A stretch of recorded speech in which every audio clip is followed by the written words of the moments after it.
Well, let's talk about it. It's UFC Fight Night Brasilia. It's a good main event. It's Kevin Lee against Charles Oliveira. Sean, I know you've done so much research on this main event, and I know you were dying to talk about it. Yeah. I can tell. So I'm going to throw it to you first. Actually, no, I'll take it first. It's Kevin Lee against Charles Oliveira.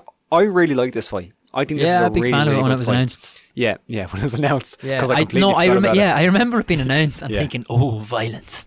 Yeah. I like it. And then, it just sneaks up on you because it's fucking stuck in amongst 12 other cards that are coming up. That's the problem. I mean, there's so many cards on, it's hard to keep track, even when you're following MMA as fucking closely as we are. Yeah.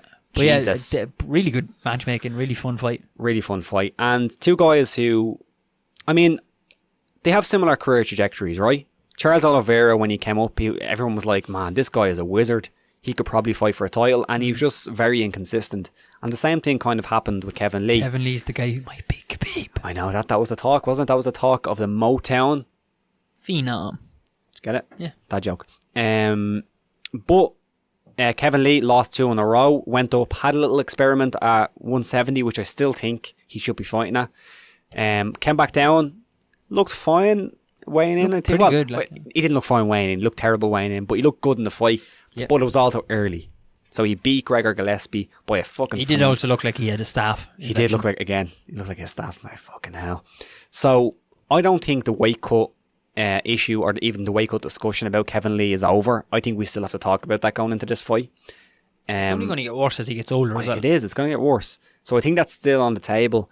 Now, Charles Oliveira has gone on a under the radar win streak because he was very inconsistent for so long. Now listen to this: Clay Guida, Chagos, Jim Miller, Tamor, Lentz, Gordon, and then a grappling bout. So he's on a big win streak. There's some pretty solid 155ers. There's some solid names in there. And now you have Kevin Lee. But can he beat Kevin Lee? Sean? Yeah, he can. I just laid you up with that one. I know, yeah. I think Lee gets it done here. Do you think so? Yeah, I just think he's all round better, to be honest. Yeah. Even with the weight cut. The longer it goes, the more you'd favour Oliveira. Yeah. As always, just the weight cut isn't going to do Lee any advantages or any favours. So, yeah, I like Lee, but yeah, Oliveira is very much a live underdog in this one for me. Yeah. Can you get the odds up there while we're talking?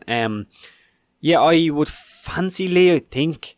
I mean, I think Lee has the wrestling to keep it on the feet. Now, Charles Oliveira has become a much better striker than he used to be. And he's actually quite dangerous up there now. Like, remember that Jared Gordon fight? That was beautiful. But even like those names that I listed off that Charles Oliveira beat, some good names in there, really good names. But like, if you actually look at who Kevin Lee has been fighting, I think he has the better names on his resume and he's beaten the better guys. But I still have a problem with that weight cut. 100%. So the earlier the better for him. The earlier the better. And also Charles Oliveira seems to get hurt to the body a lot. I'd like to see Kevin Lee go to the body, and he has a beautiful kick to the body, Kevin Lee. So I'm going to say Kevin Lee wins, and I'm going to say it's body work that he wins by. Yeah, 8-11 on Kevin Lee and 11-10 on Oliveira. He's quite. That's a live underdog. Yeah, though. I think he's very live underdog. Yeah. I'd be quite happy to take either of those, to be honest. But yeah, I'd fancy Lee. Yeah, me too. Some other decent fights in the card. Yeah. Rob. There's some decent names on the card. There is. Of all. Do you want to pick out some? Yes, Damian Maia, Gilbert Burns. So this is Gilbert Burns. This is the grappler trying to maybe take the best grappler, Brazilian grappler in the UFC off Damian Maia. I like that fight. Quick pick. Gilbert Burns probably. I love Damian Maia. He's a heavy enough favourite. Yeah, Moicano against Hasdovich.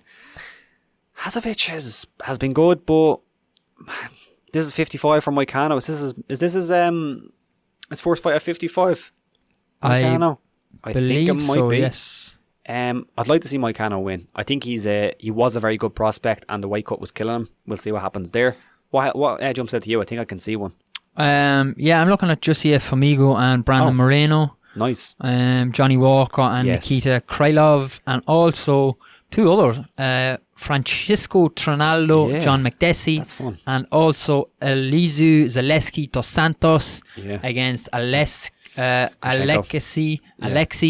Kunchenko. Yeah. Jesus, that was a nightmare to talk to. Kunchenko is but it is actually quite a good fight night. It is. It's a very good fight night. There's some really good fights on this one.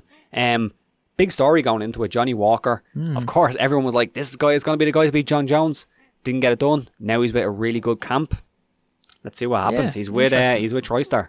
Sometimes you get these raw talents, and they need to be not kept on a leash, because the reason they're raw talents is because they need to be like reeled in a little bit. A little bit. You need to train them to know when to go off the leash better. Yeah. Because if you don't, they just want to be always off the leash. Yeah. So I think Johnny Walker with some more discipline in his game could be a very interesting prospect. Yeah. So it'll be interesting to see. Cool.